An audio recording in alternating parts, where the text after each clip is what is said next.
Oh, welcome to the no panic zone.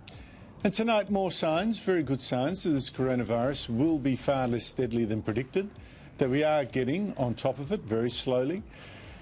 In fact, the evidence is now perhaps going the other way.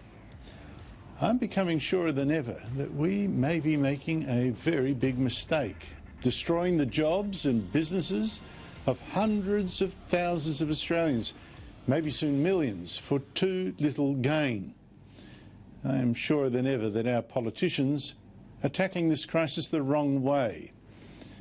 In fact, this afternoon it seemed the Prime Minister maybe got that too, announcing at last that all people now returning from overseas must go into 2 weeks of quarantine in hotels monitored by the Army and the police.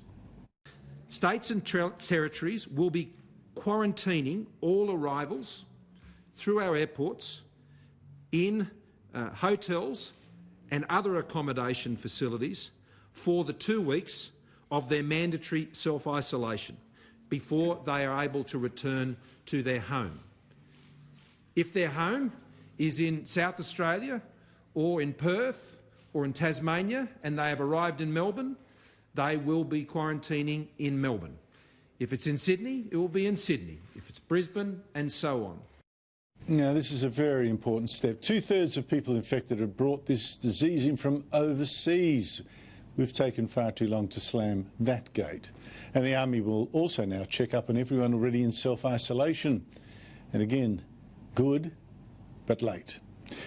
But this is only the start of the very big shift that we now need to make, and urgently, because right now the government is burning down the country in order to save it. Yes, we must still have social distancing. Yes, we must wash or disinfect our hands. We must protect the sick and quarantine the infectious. But politicians, pushed by many journalists, have panicked. They've overreacted by also forcing shut so many businesses. They've killed so many jobs, and that has caused enormous suffering. So tonight, I'm going to show you 2 things our politicians must take into account before they leave this economy a smoking ruin. One is another country with a similar population that's fought this virus even more successfully and without shutting down businesses.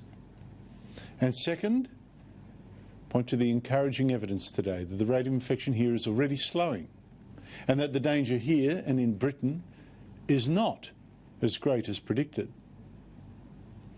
Today is when you must start to question our governments. Are they now causing more harm than good?